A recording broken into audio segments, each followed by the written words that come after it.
All right. Good morning. It's Wednesday, midpoint of the week, and I've got a little under 2 minutes before it starts raining. So we're going to get through this pretty quick. Markets are higher right now. Dow's up over 300, which is a 1% move. S&P's up 30, a 1% move.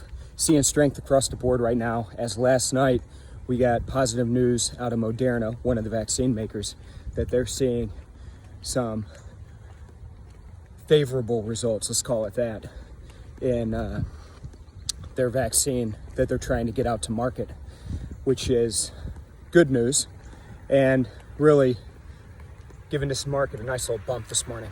Now, yesterday we had a strong day as well, right? So in Tuesday's trade, Dow Jones rallies over 500, so over a 2% move.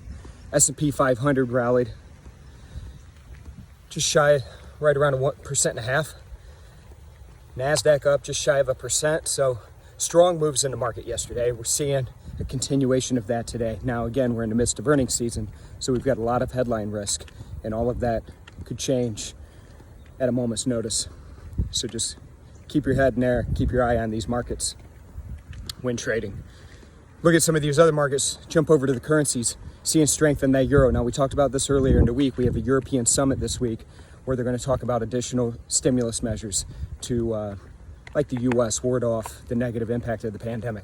That's given the euro a nice little bump, and we're now trading at a 4-month high, just above 1.14 in the euro. So seeing some strength there, and that's where the action's at when you look at those currencies. Other markets, oil back up above $40 a barrel in WTI. We've talked about OPEC coming out and relaxing some of the cuts that it had put in place earlier when this pandemic started. That had put some pressure on oil.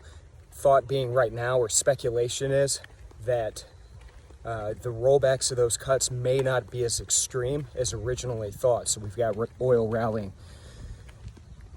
A lot of action. Again, earnings season, EU summit. There's a lot going on, a lot of headline risk. Gonna be another fun one. Everybody stay safe out there, stay healthy. I'll check in with you again tomorrow. Check in with us on Facebook and Twitter, and we'll keep you updated. Take care, folks. Bye-bye.